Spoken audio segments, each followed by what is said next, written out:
Good afternoon, ladies and gentlemen, and welcome to our latest project. This morning we got word that our neighbour's house is finally in our name, so it's a new project and it's going to be a lot of work. No one's lived here for 20 years and it's not in the greatest condition, but it's pretty cool. It's another house, and obviously it's next door to where I live. I haven't been online for quite a long time. It's been a busy period. I've just got back from Croatia, 10 days in this idyllic coastal community overlooking the straits between Carlsbad and the Isle of Pag. Saw dolphins 3 times. There's so many wasps this year. I have to be careful where I'm standing because about an hour ago I encountered an adder here, European viper, and also all around me there's wild boar shit. So they're obviously using this place at night because there's some beautiful apple trees on this property, and I think they're munching down of an evening. This garden also, for decades now, since I bought my house, I've been watching red deer use it as a nursery to raise their young. And red deer are massive. I mean, they're like horses, but they feel safe here, away from wolves and lynx and bear, so they raise their fawns here. I don't know what that's going to be like now, because we are going to have to put up a fence to stop the beasties getting in, or at least some of the beasties. This is the entrance driveway. I have to be very, very careful how I'm walking. Yesterday I trimmed a path through so I can see what exactly is moving through the grass. This is the old woodshed. It's a huge building.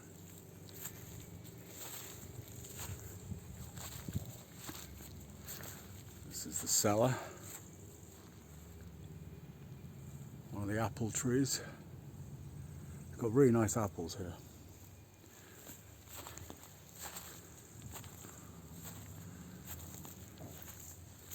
There's another shed on the side.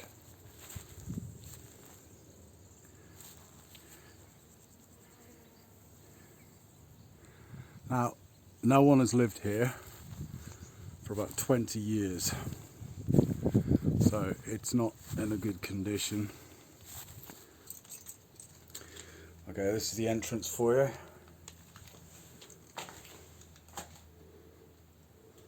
There is a distinct smell in here because it hasn't been lived in for so long, and it has all these fuses will need to be changed. The old fuse system, we need new electrics.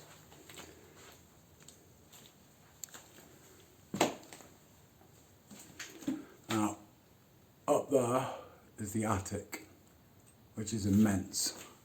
Half of it has been re-roofed, but I can't show. There is actually a lot of straw up there. I can't reach. Because this is a farmhouse, a farm cottage. There's a sink in the hallway. This is the living room. Now, this wooden floor needs treating because of the woodworm, but underneath this floor is just soil. They originally just put beams down on soil and then put the planks on top for a floor. In my house, we removed all this and put concrete and insulation down. There's lots of religious iconography throughout this house. There's a lot of cracks as well. Now this is what's called a pets. It's an old stove, one of them for heating. They're really good. These ceramic tiles really heat. They're a sweet old couple. But lots of this is going to have to go.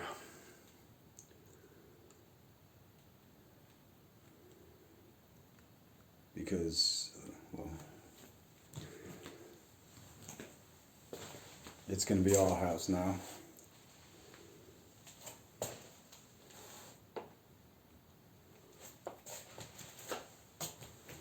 There was obviously a fireplace here at one stage.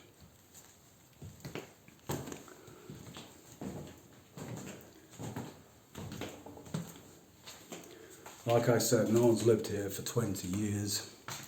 And there were some disputes in the family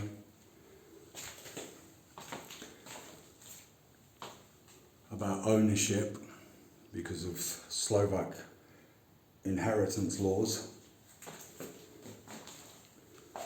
You've got a gas stove here and a old wood stove. This is the bathroom. There's no lights in the property because there's no electricity.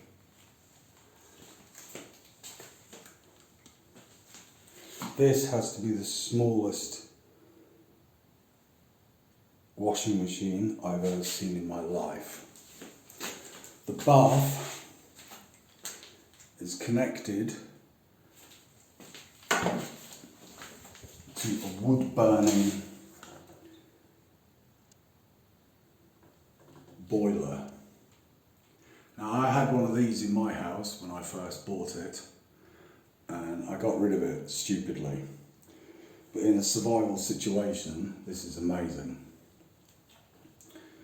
Now, there's no plumbing in my village, no canalisation, no sewerage, so this water will just literally go straight outside and then into the drains or the streams.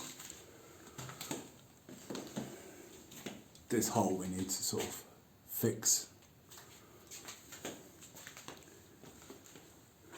Now the centrepiece of virtually all houses, village houses, is this giant stove, this giant ceramic stove. That's the bread oven part. And people used to sit on these to keep warm. It's an amazing condition, this, absolutely amazing. Now traditionally in the kitchen, this would be the grandmother's bed, where she'd basically live next to the fire and end her days here. I just hope they understand that we mean them no harm. We have good intentions for this house and they accept a new family. Okay, today I've managed to get the barn doors open, which make up half of the house. So let's go in through the little red door and look what's inside.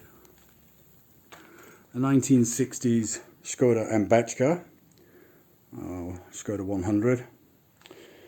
Unfortunately, this is not part of the deal, and the inheritors of the house want to sell this as parts separately. Originally I thought I was going to be getting it, but most of it's been butchered over the years by a certain individual who used to live up my road with very sticky fingers. So good luck with that one. It was pretty cool though, if anyone wants to see inside the 1960s.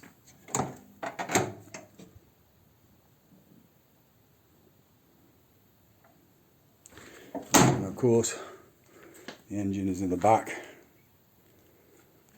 Nice old cabinet.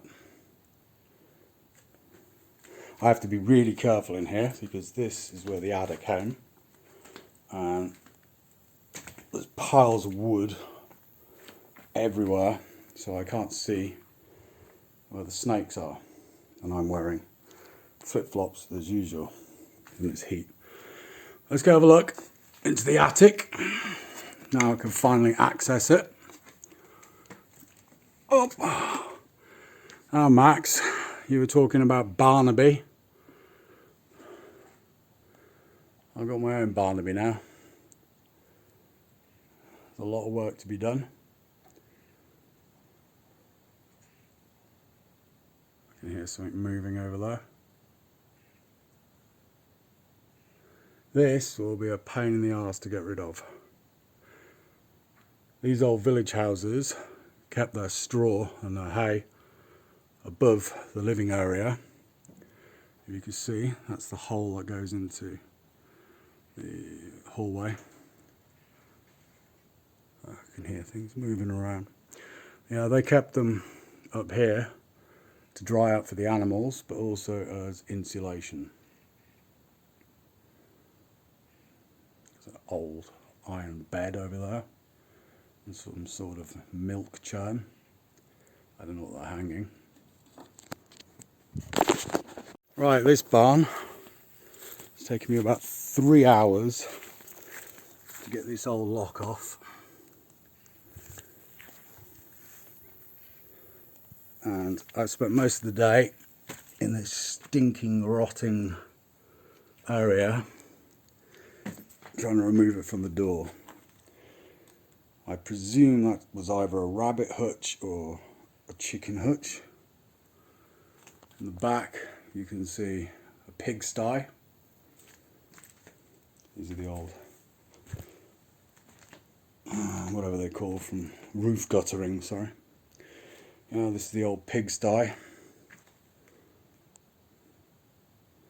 All this wood is completely rotten.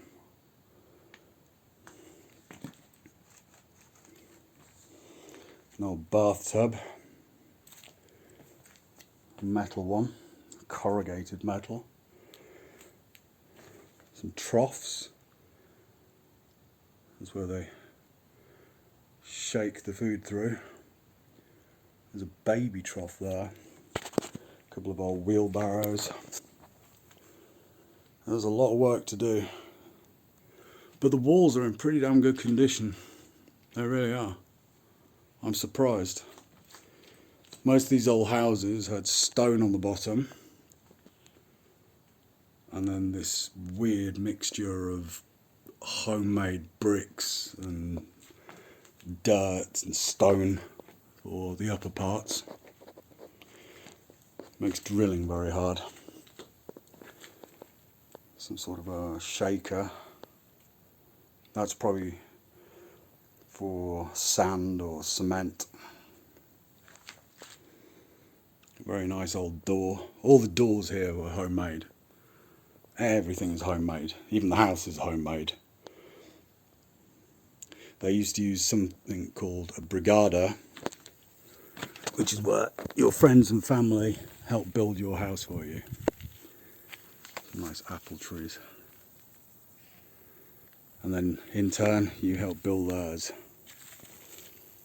And everybody got very drunk and ate lots of sausage while they were doing it. Right, now we're going to check out this little yellow building.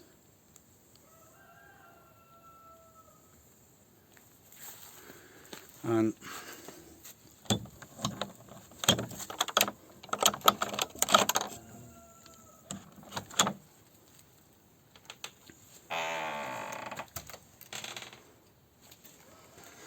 firstly, the smell. It smells like a funeral parlour in here. It really does.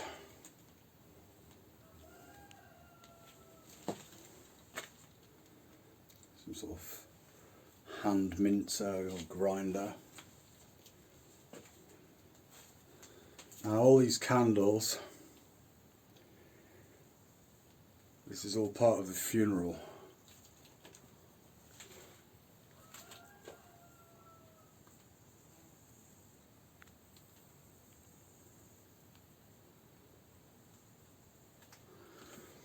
There's a big chest here.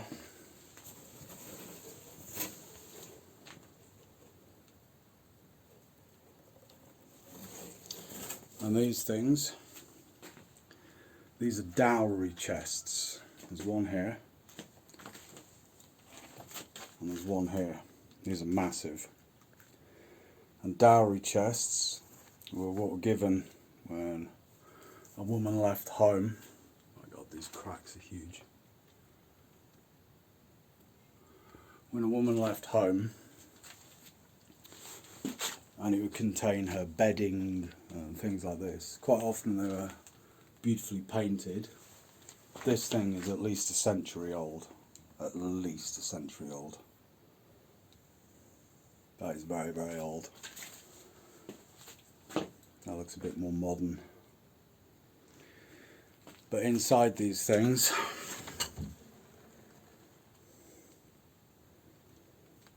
are more funerary stuff.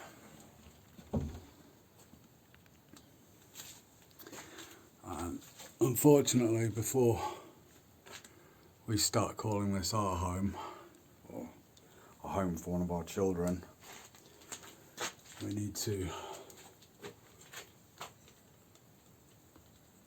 I think these are old carpet beaters. That's what I think they are. An old chainsaw blade. You know, before we can call this ours, we need to help them leave. To start with, we need to remove all their grave goods. Some good news finally this year. My eldest boy graduated as a doctor of medicine after some very, very, very hard study. A lot of stress. So that's fantastic. The world is in a bit of a chaotic situation. I'm not going to comment on it. I really am not. There are so many different levels of games being played. I don't want to fit into one of the tiers, and all I could suggest to anyone of any intelligence is remove yourself from where these things are happening or about to happen, and just sit it out, because I can't see this period coming as being very pleasant. Me, my family, we're enjoying the beautiful weather, having to cut grass continuously and eat wild plums. Well, sorry, not wild plums, our own plums, apples and blackberries, and just try avoid what the rest of the world is plunging into. As always, be free.